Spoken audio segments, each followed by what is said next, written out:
Hello and welcome back my dear friends. जैसा कि हम बात कर रहे थे कस्टमर रिलेशन मैनेजमेंट के बारे में, इससे पहले मैंने आपको 2 क्लासेस करवा दी थी। आज इसकी तीसरी क्लास होने वाली है, तो पूरा वीडियो शुरू से लेकर आज तक ध्यान से देखना। साथ ही साथ अगर आप हमारे चैनल फर्स्ट टाइम विजिट कर रहे हैं तो चैनल को सब्सक्राइब जरूर कर लेना, बेल आइकन को जरूर प्रेस कर लेना, ताकि भविष्य में जब भी नया वीडियो अपलोड हो उसकी नोटिफिकेशन आपको सबसे पहले मिल सके। ठीक है, तो फ्रेंड्स अगर आपको प्रीवियस वीडियो देखने हैं तो प्ले लिस्ट में जाके आप देख सकते हैं, वहाँ पर आपको सभी वीडियोज़ मिल जाएंगे। ठीक है, तो चलिए बिना टाइम वेस्ट के शुरुआत करते हैं। देखिए, इससे पहले मैंने आपको CRM क्या है, इसके क्या प्रकार है, और फिर मैंने आपको SSM बताया था। ठीक है, तो आज हम देखेंगे TQM। ठीक है, तो ध्यान से देखना पूरा वीडियो।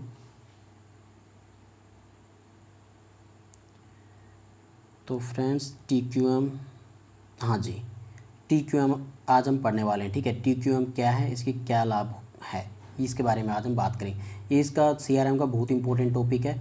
ठीक है, तो पूरा वीडियो ध्यान से देखना। तो सबसे पहले हम देखते हैं फ्रेंड TQM की फुल फॉर्म क्या होती है।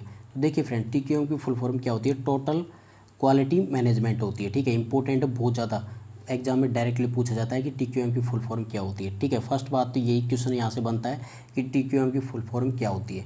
तो TQM की फुल फॉर्म क्या होती है, टोटल क्वालिटी मैनेजमेंट। ठीक है, अब देखिए TQM होता क्या है उसके बारे में हम देखते हैं। देखिए, TQM एक ऐसी मैनेजमेंट तकनीक या मेथड है जिसमें प्रोसेसेस की क्वालिटी, प्रोडक्ट की क्वालिटी तथा सभी क्रियाकलापों एक्टिविटीज़ को बेहतर बनाने के लिए लगातार प्रयास किए जाते हैं। इसमें क्या काम को होता है, प्रोसेस की क्वालिटी देखी जाती है, प्रोडक्ट की क्वालिटी पर ध्यान दिया जाता है और सभी क्रियाकलापों को बेहतर बनाने के लिए लगातार प्रयास किया जाता है। ठीक है, अब देखिए आसान शब्दों में कहें तो यह एक ऐसी प्रक्रिया है जिसमें मैनेजमेंट तथा संगठन या फिर कंपनी के सभी कर्मचारियों के द्वारा कस्टमर को बेहतर सर्विस देने के लिए लगातार प्रयास किया जाता है। ठीक है, तो जैसे कि आपको पता है कि टोटल क्वालिटी मैनेजमेंट, जैसे क्वालिटी की बात हो रही है यहाँ पे ना, तो डायरेक्टली आपको पता होना चाहिए कि इसमें क्या होना चाहिए। ठीक है, तो इसमें क्या होता है कि ये एक ऐसी प्रक्रिया है जिसमें मैनेजमेंट और जो कंपनी और संगठन होता है, ठीक है, तो वो क्या करता है, उसके जितने भी सभी कर्मचारी हैं वो सभी मिलकर कस्टमर को बेहतर सर्विस देने का प्रयास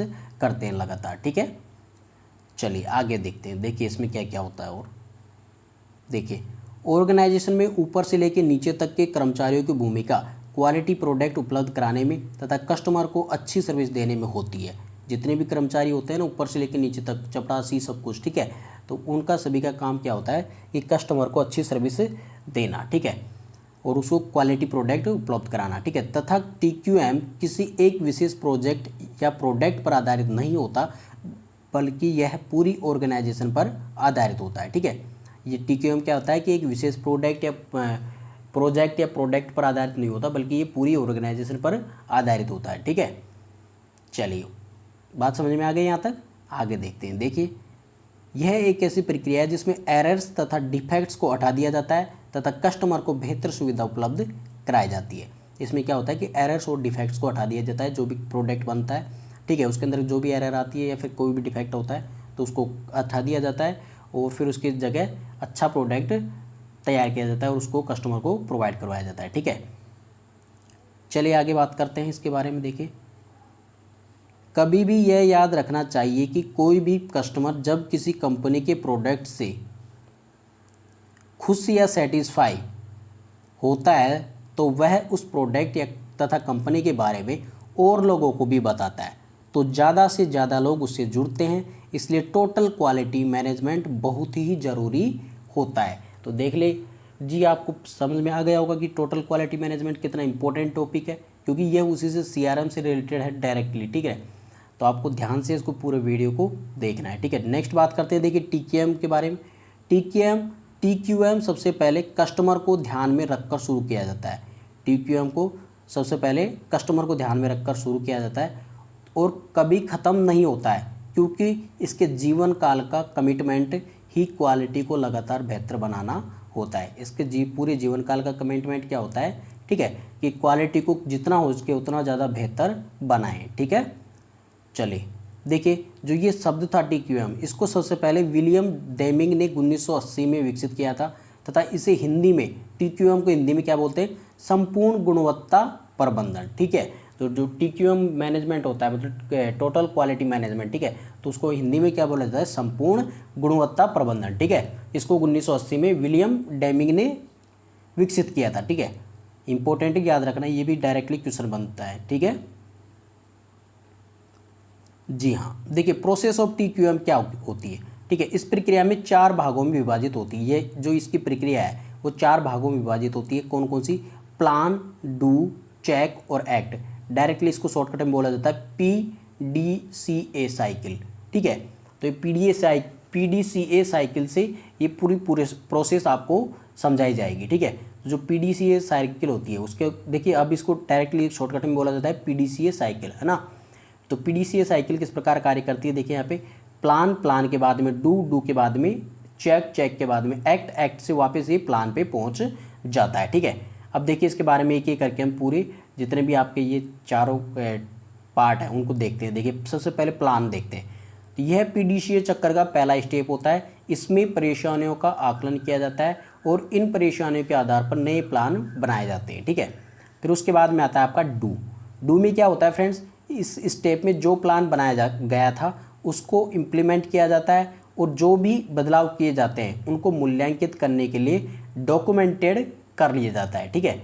तो जो भी बदलाव किया जाता है, ठीक है, उसको मूल्यांकित करने के लिए इसको क्या करते हैं, डॉक्यूमेंटेड कर लेते हैं। मतलब कि डॉक्यूमेंट की तरह इसको तैयार कर लेते हैं, ठीक है।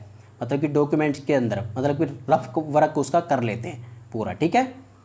चलिए नेक्स्ट बात करते हैं यहाँ पे तीसरे नंबर का। देखिए तीसरे नंबर में आता है आपका चेक में क्या होता है, इस स्टेप में पिछले फेज से प्राप्त डेटा की जांच की जाती है, ठीक है। जो चेक होता है उसमें पिछले जो प्रोसेस है उसके डेटा की जांच की जाती है।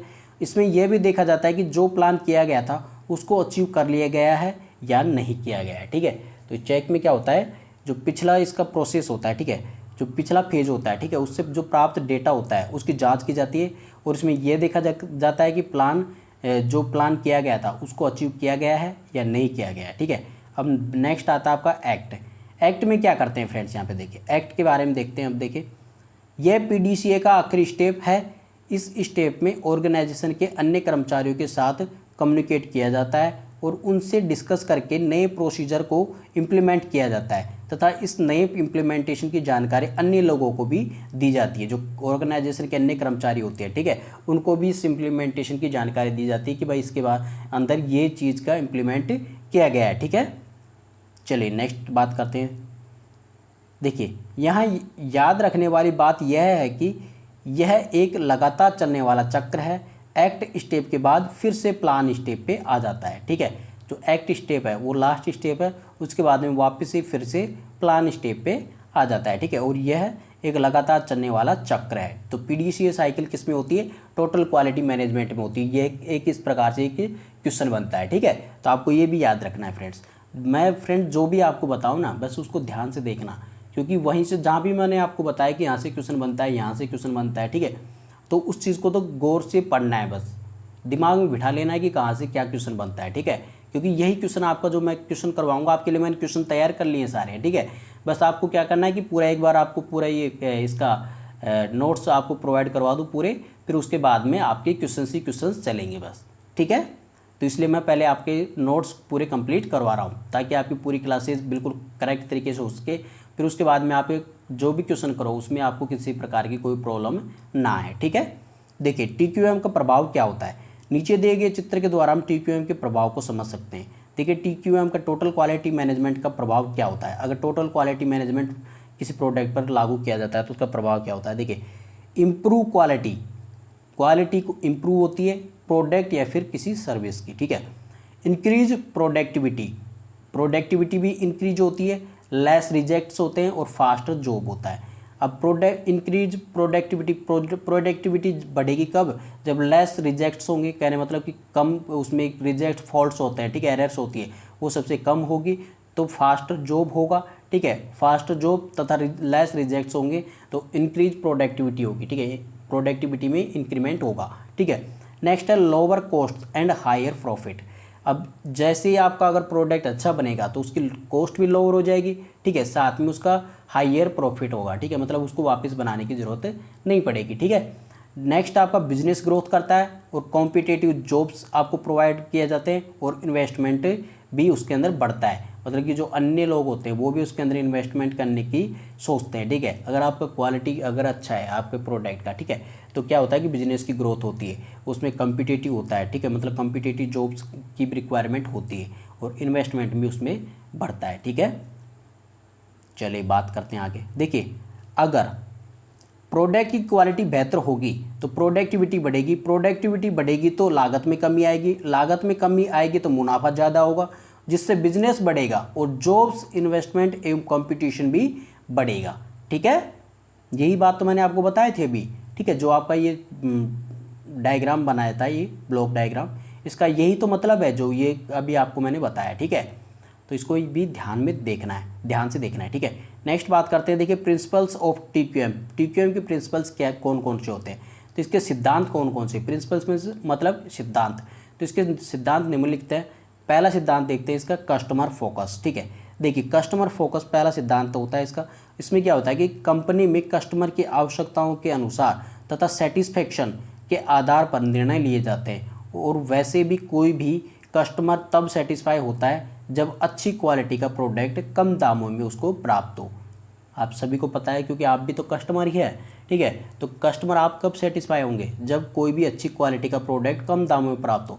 जैसा कि मैं आपको पढ़ा रहा हूँ, फ्री में पढ़ा रहा हूँ ना ये। ठीक है, तो आपको फ्री में क्लास मिल रही है। ठीक है, और क्वालिटी अच्छी मिल रही है। ठीक है, ये तो आप बताएंगे कि इसकी क्वालिटी अच्छी है नहीं है। ठीक है, लेकिन जो आपको मैं पढ़ा रहा हूँ वो फ्री में पढ़ा रहा हूँ, अगर इसकी क्वालिटी अच्छी है तो आप लाइक्स कमेंट्स वगैरह करते हो। ठीक है, तो ये काम करना अगर मैंने आपको अच्छे से समझा पाया हूँ। ठीक है, मेरी मेहनत अगर काम आई है आप लोगों के समझने में। ठीक है, तो मेरे चैनल को सब्सक्राइब कर लीजिए और बेल आइकन को प्रेस कर लीजिए, साथ में लाइक कमेंट और शेयर प्रत्येक वीडियो को ध्यान से कीजिए। ठीक है, तो देखिए फ्रेंड्स, तो आपको मैं फ्री में पढ़ा रहा हूँ और फ्री में अगर आप मेरी क्वालिटी अच्छी है, ठीक है, तो आप लाइक कमेंट्स और शेयर जरूर करेंगे। ठीक है, तो उसी प्रकार से कस्टमर फोकस होता है। एक कस्टमर फोकस क्या होता है कि कस्टमर जब तक सेटिस्फाई होता है जब अच्छी क्वालिटी का प्रोडक्ट कम दामों में उसको प्राप्त हो। ठीक है, तो मतलब कस्टमर इज किंग। तो आपके लिए जो आप मेरे लिए आप सभी लोग जितने भी कैंडिडेट ये देख रहे हैं ये वीडियो, आप सभी लोग मेरे लिए किंग है। मतलब आप कस्टमर है तो कस्टमर क्या है कि मेरे लिए किंग है, क्योंकि अगर आप जितना मेरे वीडियोज़ को देखोगे उतना ज़्यादा व्यू बढ़ेगा। ठीक है, उतने और लोग मेरे से जुड़ेंगे। ठीक है, उसी प्रकार से अगर मेरा जो मैं आपको पढ़ा रहा हूँ उसमें अगर क्वालिटी में दम होगा, ठीक है, जो मैं आपको प्रोवाइड करवा रहा हूँ, ठीक है, नोट्स, उसमें दम होगा तो आप मेरे से ज़्यादा जुड़ेंगे। साथ में आप मेरे चैनल को सब्सक्राइब करेंगे, लाइक कमेंट और शेयर करेंगे, अपने दोस्तों को बताएंगे, वो भी यहाँ पे आकर देखेंगे। ठीक है, तो यही बात होती है यहाँ पे कस्टमर फोकस। तो कस्टमर सेटिस्फाई होता है तो जब अच्छी क्वालिटी का प्रोडक्ट कम दामों पे उसको प्राप्त हो। कहने मतलब कस्टमर इज किंग। नीचे बात करते हैं, देखिए कस्टमर को राजा की तरह ट्रीट किया जाता है। ठीक है, तो आप हमारे लिए एक तरीके से किंग है। ठीक है, चलिए आगे बात करते हैं। नेक्स्ट बात करते हैं यहाँ पे कंटिन्यूअस इम्प्रूवमेंट। जो TQM की जो क्वालिटी होती है उसमें क्या होता है, कंटिन्यूअस इम्प्रूवमेंट। कंटिन्यूअस इम्प्रूवमेंट में क्या होता है फ्रेंड्स, यहाँ पे देखिए TQM की एक और विशेषता सभी एक्टिविटीज़ को और बेहतर करना और लगातार जारी रहता है। मतलब कि TQM की एक और विशेषता क्या होती है कि सभी एक्टिविटीज़ को और बेहतर करना और यह लगातार जारी रहता है, और प्रोडक्ट की क्वालिटी को बेहतर बनाने के लिए नियत तथा निरंतर प्रयास किए जाते हैं। ठीक है, तो कंटिन्यूस इम्प्रूवमेंट। ठीक है, तो ये सभी चीज़ें हम क्या देख रहे थे फ्रेंड्स, यहाँ पे प्रिंसिपल्स, सिद्धांत किसके, TQM के। ठीक है, तो यहाँ पे पहला सिद्धांत आपको बता दिया था मैंने, कस्टमर फोकस। दूसरा सिद्धांत देखते हैं कंटिन्यूस इंप्रूवमेंट। तीसरा सिद्धांत देखिए यहाँ पे एम्प्लॉय इन्वॉल्वमेंट। इसमें क्या होता है, इसमें कर्मचारियों को शामिल किया जाता है, क्योंकि कर्मचारियों के द्वारा ही प्रोडक्ट में क्वालिटी को बेहतर किया जा सकता है। क्योंकि अगर कर्मचारियों को एम्पावर, सशक्त बनाया जाएगा तो वे अपनी सर्विस बेहतर ढंग से दे पाएंगे। कहने मतलब प्रोडक्ट भी अच्छा बना पाएंगे। ठीक है, अगर कर्मचारियों को हम उत्साहित नहीं करेंगे, मतलब उनको सशक्त नहीं करेंगे, उनको एम्पावर नहीं करेंगे, तब वो सर्विस कैसे देंगे अच्छी। ठीक है, तो इसमें क्या होता है कि कर्मचारियों को एम्पावर किया जाता है ताकि वे अपनी सर्विस बेहतर ढंग से दे पाएँ, और जो प्रोडक्ट है उसमें क्वालिटी को बेहतर किया जा सके जितना ज़्यादा हो सके। ठीक है, नेक्स्ट बात करते हैं इसका। देखिए यहाँ पे इसके बारे में और देख लीजिए। इसमें सभी लोगों को शामिल किया जाता है, मैनेजर से लेकर चौकीदार तक सभी लोगों को, क्योंकि सभी लोगों के सामने अपने रोल्स तथा जिम्मेदारियाँ होती है। ठीक है, चलिए नेक्स्ट बात करते हैं यहाँ पे टेक्निक्स एंड टूल्स। अब टेक्निक्स एंड टूल्स में क्या होता है फ्रेंड्स, यहाँ पे कंपनी में तकनीक तथा टूल्स का प्रयोग बहुत ही आवश्यक है, क्योंकि इसमें क्वालिटी को इंक्रीज किया जा सकता है। टेक्निक्स और टूल्स, मतलब कि नई नई टेक्निक्स और टूल्स उसके अंदर, प्रोडक्ट जो भी बनेगा उसके अंदर नई नई टेक्निक्स और टूल्स अगर हम काम लेंगे तो उससे क्या होता है, क्वालिटी में इंक्रीमेंट होता है। ठीक है, ज़्यादातर कर्मचारी एक समय में केवल एक ही टूल का प्रयोग करते हैं, परंतु कभी कभी टूल्स को कॉम्बिनेशन में प्रयोग करना बहुत फायदेमंद साबित होता है। ज़्यादातर कर्मचारी क्या होते हैं, एक ही समय में केवल एक ही टूल का प्रयोग करते हैं, लेकिन अगर हम ज़्यादा टूल्स का यूज एक साथ करेंगे, ठीक है, मतलब एक साथ कॉम्बिनेशन बनाकर सभी टूल्स का कॉम्बिनेशन बनाकर हम प्रोडक्ट बनाएंगे, ठीक है, तो उससे क्या होता है कि ज़्यादा फायदेमंद होता है, ज़्यादा बेनिफिट होता है। ठीक है, तो ये बात इसमें बोली गई है। नेक्स्ट बात करते हैं इसका, देखिए 5वां सिद्धांत क्या है, डिसीजन मेकिंग। प्रत्येक सिद्धांत को ध्यान से देखना फ्रेंड्स, एक एक इंपॉर्टेंट है क्योंकि डायरेक्टली एग्जाम में पूछा जाता है इसका सिद्धांत कौन सा है इनमें से। ठीक है, तो यहाँ पे देखिए डिसीजन मेकिंग होता है TQM के अंदर सिद्धांत। तो कंपनी में जो निर्णय लिए जाएं वह तथ्यों तथा डेटा के आधार पर होने चाहिए, न कि इमोशंस तथा पर्सनल इश्यूज के आधार पर। डिसीजन मेकिंग में क्या होता है कि कंपनी में जो निर्णय लिए जाते हैं, ठीक है, वो तथ्यों तथा डेटा के आधार पर होने चाहिए। ठीक है, फैक्ट्स और डेटा के बेस पे होनी चाहिए, न कि इमोशंस और पर्सनल इशू के आधार पर। ठीक है, ये भी ध्यान में रखना पड़ता है सिद्धांत। नेक्स्ट आपका कम्युनिकेशन। कम्युनिकेशन में क्या होता है फ्रेंड्स, किसी भी बिजनेस के सफल होने के लिए कम्युनिकेशन बहुत आवश्यक है। अगर कस्टमरों तथा कर्मचारियों के मध्य ढंग से कम्युनिकेशन नहीं हो पा रहा है तो बिजनेस का खाक हो जाएगा। ठीक है, तो ये भी एक बहुत इंपॉर्टेंट सिद्धांत होता है TQM का, कम्युनिकेशन। ठीक है, मतलब कि कस्टमरों और कर्मचारियों के मध्य सही ढंग से कम्युनिकेशन होना चाहिए। ठीक है, नेक्स्ट बात करते हैं, देखिए एडवांटेज ऑफ TQM देखते हैं। अब एडवांटेज आ गए फ्रेंड्स, है ना। एडवांटेज क्या क्या होते हैं इसके, इसका लाभ यह है कि इसमें कस्टमर संतुष्ट रहता है क्योंकि कंपनी के पास प्रोडक्ट या तथा सेवाएं बेहतरीन होती है, उनमें कोई गलती नहीं होती, और तब कंपनी को बहुत मुनाफा होता है क्योंकि ग्राहक खुद उस प्रोडक्ट के बारे में अन्य लोगों को बताता है। तो ये एडवांटेज होता है टोटल क्वालिटी मैनेजमेंट का। ठीक है, पहला एडवांटेज। नेक्स्ट बात करते हैं यहाँ पे सेकंड नंबर का एडवांटेज, देखिए यहाँ पे इससे प्रोडक्ट की डिफेक्ट्स, कमियों को कम किया जाता है क्योंकि TQM का मुख्य कार्य प्रोडक्ट की क्वालिटी को बेहतर बनाना होता है, जिससे प्रोडक्ट बहुत ही अच्छा बनता है। ये दूसरा इसका बेनिफिट होता है। ठीक है, नेक्स्ट बात करते हैं यहाँ पे एडवांटेज होता है ये दूसरा, इससे यह पता चलता है कि मार्केट में किन प्रोडक्ट की ज़रूरत है। जो TQM होती है टोटल क्वालिटी मैनेजमेंट, ठीक है, उससे पता चलता है कि मार्केट में किन प्रोडक्ट की अभी हाल फिलहाल में ज़रूरत है। नेक्स्ट बात करते हैं, इससे कंपनी की कॉस्ट में कमी आती है। जो कंपनी का जो कॉस्ट लगता है किसी प्रोडक्ट को मैन्युफैक्चर करने के लिए, ठीक है, तो उसके अंदर कमी आती है, कॉस्ट की कमी आती है। क्यों, अगर एक बार में ही अगर किसी प्रोडक्ट को हम परफेक्टली बना लेंगे, ठीक है, कस्टमर के हिसाब से उसके अकॉर्डिंग बना लेंगे, ठीक है, तो फिर उसको बार बार बनाने की, मॉडिफाई करने की ज़रूरत नहीं पड़ेगी, और उसकी मॉडिफाई करने में जो खर्चा आएगा वो बचत होगी। ठीक है, तो उसमें क्या होता है कि इससे कंपनी की कॉस्ट में कमी आती है। ठीक है, चलिए अब देखिए यहाँ पे नेक्स्ट टॉपिक आपका ERP। ठीक है, तो ERP हम नेक्स्ट क्लास में पढ़ेंगे फ्रेंड्स, क्योंकि एक साथ इतना सारा पढ़ना भी जरूरी नहीं है। ठीक है, तो फ्रेंड्स एक एक करके मैं आपको सभी क्लास पढ़ाऊंगा। ठीक है, तो ERP क्या है, इसके क्या प्रकार है, बहुत ज़्यादा इंपॉर्टेंट है, डायरेक्टली क्वेश्चन पूछा जाता है इससे। ठीक है, तो इसको भी ध्यान से देखना है। प्रत्येक जितना भी मैं आपको टॉपिक बताता हूँ, ठीक है, उन सभी को आपको ध्यान से देखना है क्योंकि एक एक टॉपिक आपके लिए बहुत ज़्यादा इंपॉर्टेंट है। ठीक है फ्रेंड्स, तो आइए फ्रेंड्स आज की वीडियो आप सभी को पसंद आएगी। अगर वीडियो पसंद आए तो इसको लाइक कमेंट और शेयर जरूर करना। चैनल पर फर्स्ट टाइम विजिट करें तो चैनल को सब्सक्राइब करना मत भूलना। तो चलिए फ्रेंड्स, मिलते हैं अगले वीडियो के साथ, तब तक take care and God bless you all, bye.